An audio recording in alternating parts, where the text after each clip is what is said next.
This is Greg again. We're gonna bottle today. So we have seen how to make beer. We've gone through the process of brewing. But if you want to drink your beer, in the end, at some point, it's got to get bottled and carbonated. There's different ways to go about it. We go about it using yeast. There is forced carbonation, but then you have to have a source of carbon dioxide in order to force carbon dioxide into your beer. It's faster, easier, but also means that you have to have CO2 canisters around, and that kind of makes me uncomfortable in my apartment. So we're going to use yeast. In order to get yeast to carbonate our beer, we are going to have to get some sugar into the beer that hasn't been eaten yet. So for that, we're going to grab 2 cups of water. And we want to make sure that this water that's going to go into our beer is sanitized, so we're going to boil it. But to make our lives easier, my lovely assistant has measured out 4.4 ounces of very fine sugar, corn sugar for us.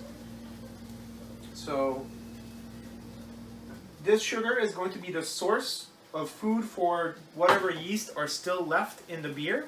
There are always a little bit of yeast left around. They're going to eat this. Stuff is burning here. That's not supposed to be burning.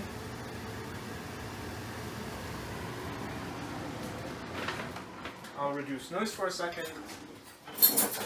So we're going to boil this solution, let it cool back down, and then we'll add this to our beer. Now, the beer we are going to bottle today is not the same beer that you saw us brew earlier, because that takes a month or so to get properly fermented, and I already had another batch coming along. This is actually probably my best beer. This is my Kölsch, Rat in a Cage Kölsch. So once this is boiled, cooled back down, this will go in the beer, and in the meanwhile, we got to sanitize a whole bunch of bottles. All right, sanitation time. So we're gonna sanitize all of these bottles. Probably more bottles than we actually need sanitized, but I would rather have too many bottles sanitized than not enough bottles sanitized. And we gotta get some other stuff sanitized as well. So we have us 5 gallons of water there in the bucket. That's also going to be our bottling bucket, which I'm going to not lift up right now because it's full of heavy water. That's actually just full of water, and therefore it is heavy. Because heavy water is something else. It is not full of heavy water. Here's 5 gallons, 1 ounce. Give this a swirl.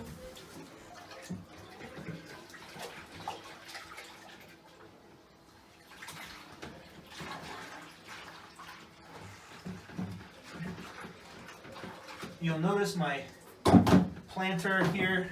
I usually do 2 full buckets for that in order to make sure I can get as many bottles into it at the same time as possible. So once this is at least vaguely sanitized, I'm going to lift it up. And the one important thing is, you'll notice this bucket down at the bottom has a spigot, unlike all my other buckets. So that's where the beer is going to come out to fill the actual bottles. You'll see that in short order, but it's important that we also sanitize the spigot. So I'm going to let some sanitizer just run through and open the spigot a couple of times.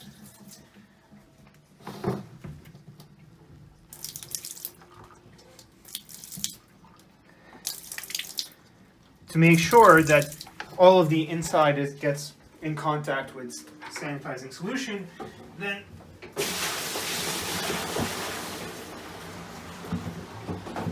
that's one. Got to do it again.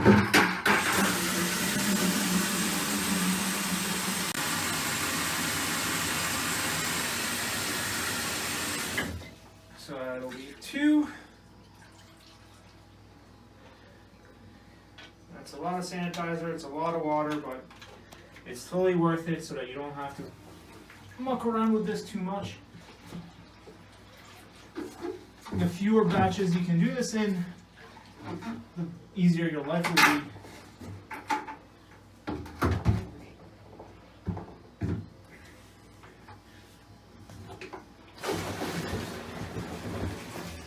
And for whatever it's worth, guys, for somebody who blew his back out a week and a half ago, it's doing pretty well right now. So I'll take whatever victories I can get. So cleaning bucket is, my bottling bucket is sanitized. I'm actually going to put it back in the kitchen so that the tip doesn't get in contact with anything and doesn't get desanitized. And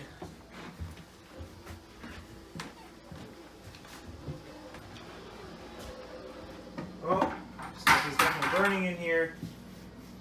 Hey, that means I don't have COVID-19 because I still have a sense of smell.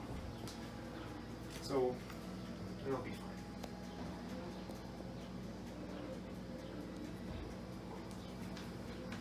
Back to bottles. So we gotta re-sanitize our siphon. Sanitize our siphon.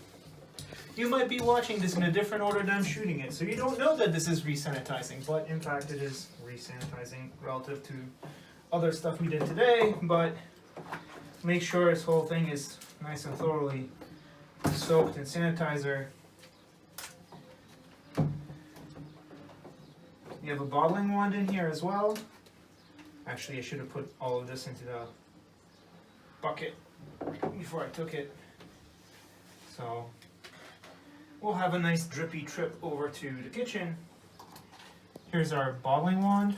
So this has a little trigger tip on the bottom that allows for flow only when you put pressure on it.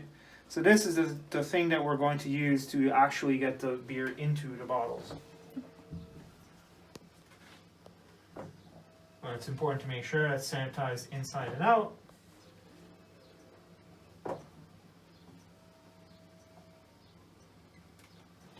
And then somewhere in here, there's one last thing, which apparently I can't find right now. Maybe it's floating. Yep, it's floating. So this is one of the drawbacks of pouring sanitizer full bucket, because now you get all the foam, and if you have things that kind of float, like this thing floats, it becomes much harder to find because it's not on the bottom. So we're gonna go deposit this all somewhere else so that we can get to the bottles.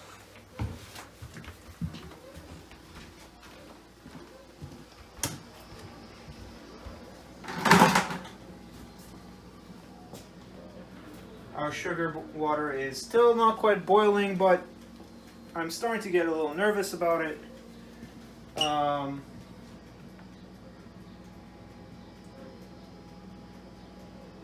We'll give it another couple of minutes. Bottle time. I like to do as many bottles at a time as possible.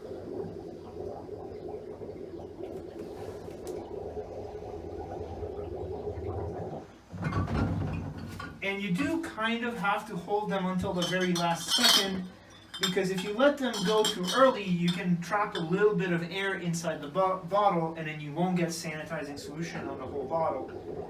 I find it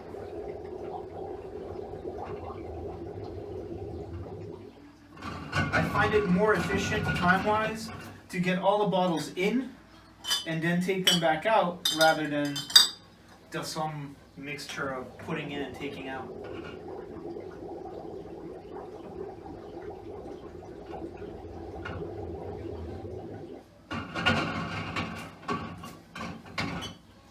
Another important point, which was off camera, I have removed my phone from my pocket because this is an excellent way to get your phone to take a dive into the drink.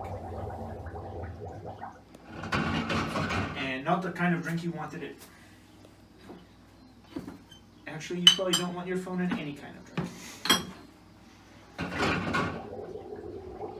Maybe a nice drink of electrons. So now is the reverse trip. I'm gonna pull these back out and then put in the next batch. I like to use the bottles to kind of rinse the foam off of each other. And one thing you want to try to make sure is that nothing touches the top of the bottle. So that means that you gotta drain it at least pretty okay, so that you don't have like sanitizing solution sitting in the bottom. Mostly because you don't want to be losing beer volume in your bottle, not because the sanitizing solution is going to be a problem.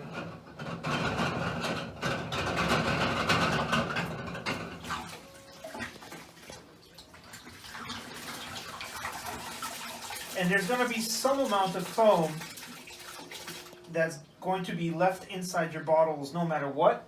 That foam you should be okay with. The biggest problem is if you want to get rid of that foam, you would have to clean it out with something that is also sanitized, so then you'd have to get a bunch of sanitized water. Now you have to deal with trying to find sanitized water to do it with.